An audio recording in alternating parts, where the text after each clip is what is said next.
A definição mais fiel de graça é Haná. Deus se inclina. Graça é Deus indo de encontro ao homem. Porque o homem tenta, por esforço, ir a Deus. Nós precisamos ter cuidado, tá? Precisamos todos nós ter cuidado, porque existe uma coisa que nos tenta. De achar que as minhas ações é que vão ser contadas para que eu entre no céu. E isso é perigoso. Vou dar um exemplo. Achar que porque eu venho em todo culto, ou porque eu sou um pastor, ou porque eu louvo, ou porque eu dou o dízimo, que tudo isso, eu fiz tudo certinho, e isso vai me levar para o céu. Não, meu amado, você está totalmente enganado. Não. Porque a vontade dele, como é que ela é? É boa, é agradável e é perfeita. A vontade dele é boa, é agradável e perfeita. E quando não dá errado, que você fica meio bravo? A vontade dele é boa, agradável e perfeita. Então eu me agrado do Senhor. Mesmo quando as coisas não vão do jeito que eu quero, como eu espero, como eu estou na expectativa. Poxa, eu estava na expectativa que fosse dessa maneira. Eu também estava. E de repente a coisa está sendo totalmente diferente. Eu estou aqui, ó. E eu falo, a tua vontade é boa, é agradável e perfeita. Por algum motivo, eu estou passando por isso. E eu vou passar por isso em nome de Jesus. Para que eu seja corrigido, para que ele seja glorificado, para que todo o propósito dele se cumpra. Jesus, quando falou com ele, falou o quê? Saulo, Saulo. E depois, quando ele escrevia, ele falava, é Paulo que está escrevendo. É a mesma pessoa. Não houve mudança. Não no nome. Ele continua sendo Saulo, porque ele era judeu. E continua sendo Paulo. Ele sempre foi Paulo e Saulo. Então, também não é muito correto a gente dizer que ele era Saulo e virou Paulo. Não. Ele sempre foi um judeu e um romano. E continua sendo um judeu e um romano. A única coisa é que ele era um judeu e um romano nova criatura, ele passou a ser um judeu e um romano nova criatura. Então não é que o novo nome foi colocado nele por causa do novo nascimento. Teve um homem que este sim me dá a entender que até isto Deus mudou nele, que foi Jacó. Agora você não chama mais Jacó, agora você chama Israel. Então Jacó passou a ser chamado de Israel. E a fé é uma concessão. Deus é quem concede fé. Por isso que eu preciso pedir a ele. E por isso que Deus sabe a intenção do coração de cada um. O que você quer? O que eu quero hoje, aqui e agora? O que eu estou buscando a cada vez que eu vou buscar ao Senhor? Eu estou buscando o quê? Felizes aqueles que buscam a salvação, que estão sinceramente preocupados com a sua condição. Quem não nasceu de novo deveria ter uma preocupação profunda. Porque, por exemplo, as palavras de Jesus em João capítulo 15, verso 6, são profundamente preocupantes. Para quem atenta bem para o que está escrito e acredita que o que está escrito é a verdade, me responde se isso aqui não é preocupante. Se alguém não estiver em mim, será lançado fora, como as varas, e os secará. E os colhem, e lançam no fogo, e ardem. Me parece bastante preocupante isto. Quem não está em Cristo vai ser lançado fora, de vez em quando. Porque a mentira é normal, o engano é normal, o ódio é normal, todas as coisas estão fluindo assim dentro dela. E aí tem coisas que nos ajudam a entender isso. Quem que ensinou a criança a mentir? Vou falar para vocês já. Ninguém ensinou. Lá no Salmo 58, verso 3, está escrito. E se cremos na palavra, isso é um alento para nós sabermos o que está acontecendo. Alienam-se os ímpios desde a madre, andam errados desde que nasceram, proferindo mentiras. Por quê? Porque é a natureza. A natureza que está no homem é esta. Olha o que Jesus falou. É forte, né? Eu já falei para vocês. Para mim, não, mas esse foi um dos textos mais fortes para mim. Isso abriu o chão. Lá em João 8,44. Aquele texto é duro, hein, Donizete? É duro ouvir isso. Não é fácil. Vós tendes por pai ao diabo, e quereis satisfazer os desejos do vosso pai. Ele foi homicida desde o princípio e não se firmou na verdade, porque não há verdade nele. Quando ele profere mentira, fala do que ele é próprio, porque é mentiroso e pai da mentira. Se ele é o pai da mentira e eu era filho dele, por isso que a natureza de mentira era normal. Só que agora veio o novo nascimento. Romanos 7,4 houve a mudança de proprietário. Eu pertencia ao diabo, mas Romanos 7,4 é mais um texto muito claro para todos nós.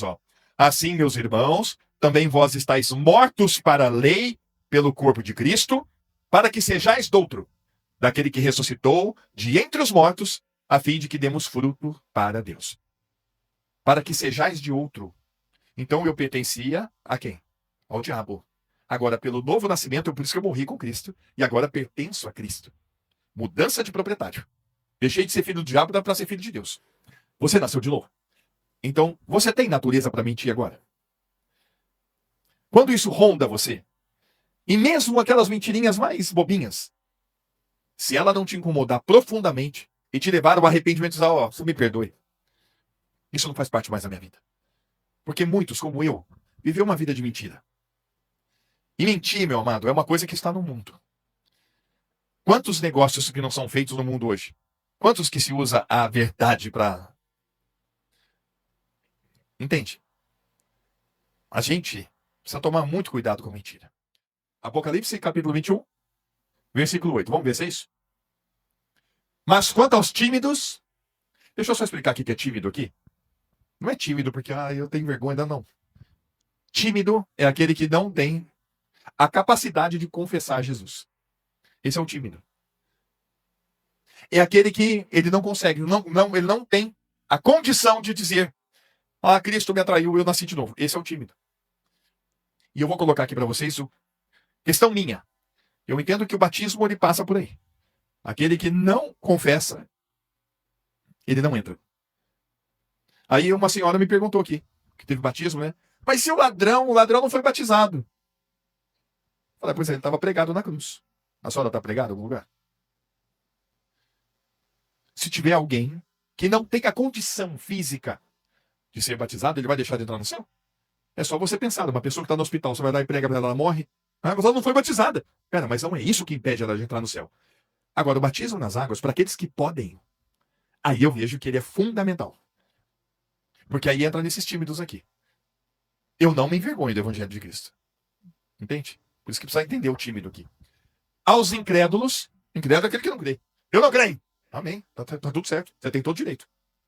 Aos abomináveis, aos homicidas, aos fornicários, aos feiticeiros, aos idólatras e a todos os mentirosos, a sua parte será no lago que arde com fogo e enxofre, que é a segunda morte. Então tá aí. Agora deixa eu falar para vocês só uma coisa que fica assim, para ver como é que Deus é maravilhoso. Agora eu vou falar assim, ó. Mas todos os tímidos, incrédulos, abomináveis, homicidas, fornicários, feiticeiros, idólatras e todos os mentirosos que buscarem ao Senhor de coração e crerem que nasceram de novo, eles vão deixar de ser isso aqui para ser uma nova criatura. Todos estes são aqueles que vão continuar assim até o fim da vida. Eles não vão deixar de ser mentirosos, de ser feiticeiros, de ser idólatras, de ser tímidos. Esses são aqueles que não querem a mudança da vida. Então, não quer a mudança? Então, a parte que está guardada para todos esses que não querem Jesus, que não querem uma nova vida, é o lago de fogo e de enxofre. Agora, se você quer a nova vida, aleluia, aleluia, aleluia, tem graça. E Deus está esperando, de braços abertos para te dar uma nova vida. E aí você vai deixar de ser mentiroso. Você vai ter aversão à mentira. Você vai ter uma nova forma de viver e de pensar. Porque do céu se manifesta a ira de Deus sobre toda a impiedade. Qual é a ira de Deus? A ira de Deus será que é ruim? Deus é bom. Então tem uma ira, tem um ódio, uma raiva, que até certo ponto ela é boa. Vou te falar quando que ela é boa. Nós devemos ter um ódio e uma ira contra a injustiça, contra o mal, contra as coisas que são contra o Senhor. Isso não quer dizer que nós devemos ter ódio e ira das pessoas. Não, não, não. É aí que entra uma ira que não é boa. Quando a ira leva a você começar a discutir, e a ira leva à violência verbal, à violência física, essa é uma ira que você, meu amado, cai fora dela. A ira, ela serve, às vezes, de até um estímulo para que a gente lute contra o pecado. Irai-vos e não pequeis, significa, você tem que realmente estar irado contra o mal. Se levantar como um pai de família dizendo não. Se levantar como uma mulher em casa e dizer não. Nós temos que buscar o que é certo. Se irá contra o errado, contra o erro, contra o profano, contra o sujo, contra o imundo. Esta é uma boa ira que a gente tem que ter. Agora, a ira, que significa desejar o mal para o outro, querer o mal para o outro, a ira maligna, humana, é esta. Que a gente vai, se deixar, a gente vai e parte até para violência. Pera, eu não tenho natureza para isso mais. Eu não tenho natureza para isso.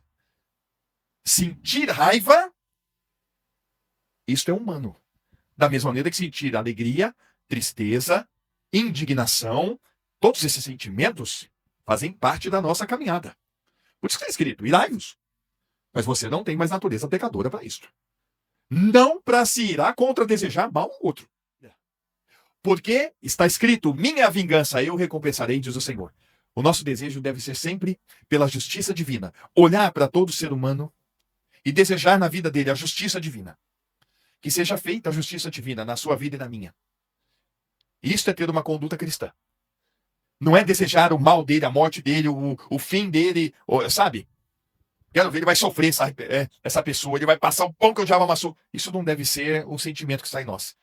Mas se existe algum sentimento, dai lugar à ira. Ou seja, o Senhor é que é justo. Ele vai ser justo na sua causa, na minha, em todas elas. Eu vou pedir pela justiça divina. Eis que o dia do Senhor vem, horrendo, com furor e ira ardente.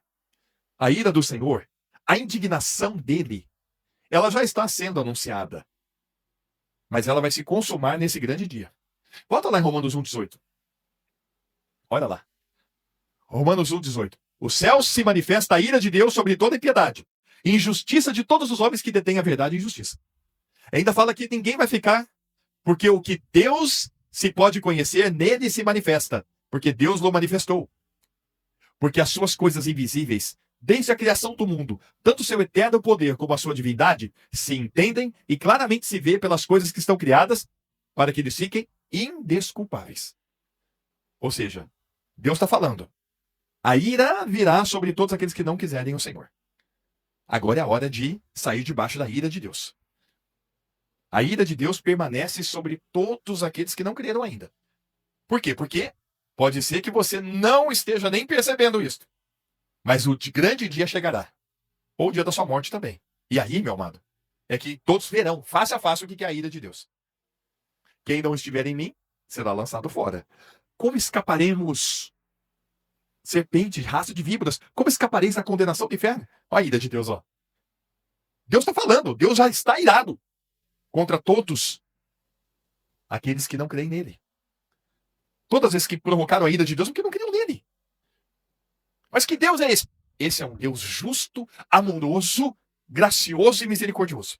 Por quê? Porque tudo isso que eu falei, a justiça, o amor, a misericórdia, a graça, aonde é que está? É por isso que é uma loucura mesmo. É só um milagre. Aonde é que está tudo isso? Aonde está a justiça de Deus, o amor de Deus, a graça de Deus e a misericórdia de Deus?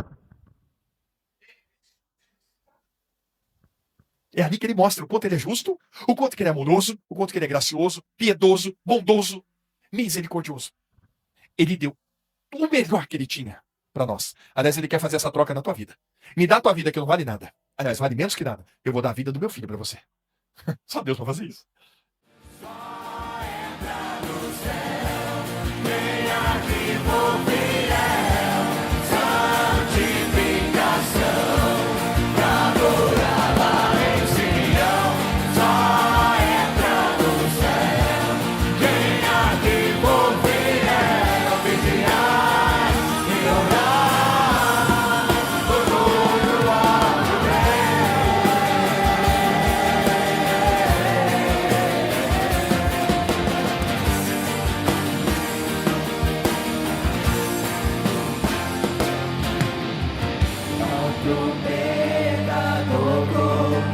Agora quem ficou vai procurar aqueles que ele criticou. O pastor subiu e as irmãs também. As crianças que cantam em Jerusalém. Vão procurar nas igrejas, mas não vão encontrar. Onde estão os crentes que vinham adorar?